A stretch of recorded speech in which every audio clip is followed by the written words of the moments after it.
Hello everyone, সবাই কেমন আছো? আশা করি সবাই ভালো আছো। আমি তো খুব ভালো আছি। তো উইকেন্ডে ঘোরার একটা ছোট্ট মিনি ভ্লগ তোমাদের সঙ্গে শেয়ার করছি। আজকে আমরা যাব এয়ারক্রাফট মিউজিয়াম। সেখানে যাওয়ার আগে আমরা পেট পুজো করে নিলাম। আমার বর খাচ্ছিল ইডলি আর আমি ধোসা।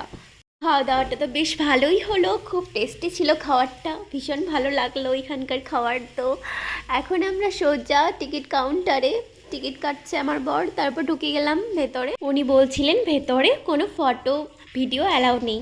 তো আমরা এয়ারক্রাফটের ভেতর ঢুকলাম, ওখানেই ভেতরেই ছিল মিউজিয়ামটা। দেখে বেরোনোর পর এখানে বাইরে আমার বর ভিডিও করছিল, আমিও ভিডিও করছিলাম। তারপর আমরা কিছুক্ষণ চারপাশটা ঘুরে ফটো তোলার পর সন্ধ্যা সন্ধ্যা হতেই আমরা বেরিয়ে পড়লাম সেখান থেকে, কারণ আমাদের অনেকটা বাজার করতে আছে। সপ্তাহের বাজার ফুরিয়ে গেছিলো, তো মার্কেট করে একবারে বাড়ি যাব। তো সেই জন্য বেরিয়ে পড়লাম। এদিকে আমরা চলে এলাম মার্কেটে। মার্কেটের মধ্যে আমি একটা বড় লিস্ট বের করছিলাম, সেটা আমি বরকে বলছি, আর আমার বর খুঁজে খুঁজে একটা একটা করে নিচ্ছিল আর কি। কলকাতায় ভীষণ সবজির দাম, আমাদের বালুরঘাট আর কলকাতার আকাশ পাতাল তফাৎ। তো বাজার করার পর বাড়ি চলে এলাম, এখন এগুলো গুছিয়ে রাখার পালা। দুটো ওটস নিয়েছিলাম, মুসলি 2 প্যাকেট, ধনেপাতা আর শসা। তারপর একটা র্যাক নেওয়া হয়েছিল ঘরের ছোট্টখাটো জিনিসগুলো রাখার জন্য, যেমন টিপের পাতা, হেন তেন সাজার জিনিস, এটা সেটা। গুড় নিয়েছিলাম, খেজুর গুড়, তারপর ফুলকপি, আর নিয়েছিলাম আদা, টমেটো, লঙ্কা, এগুলোই নেওয়া হয়েছিল।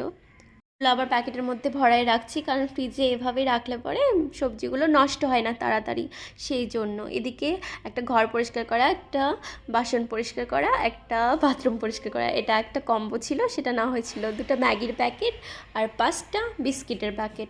বিস্কুটগুলো আমাদের লাগেই, সেই জন্য একবারে বেশি করেই নিয়ে নিই আমরা। তো এদিকে ফেস ওয়াশ শেষ হয়ে গেছিলো, তাই মুখে মাখার জন্য ফেস ওয়াশ নিয়ে নিয়েছিলাম। তারপর কাপড় কাচার জন্য সার্ফ নিয়ে নিয়েছিলাম। সপ্তাহের যেগুলো শেষ হয়ে গেছিলো সেগুলি আর কি নেওয়া হয়েছিল। এবার আমি সবজিগুলো এক এক করে ফ্রিজের মধ্যে ঢুকায় রাখবো। হ্যালো টাটা, আজকের ভিডিওটা এই পর্যন্তই। একটা সবাই লাইক করে দিও প্লিজ, বাই।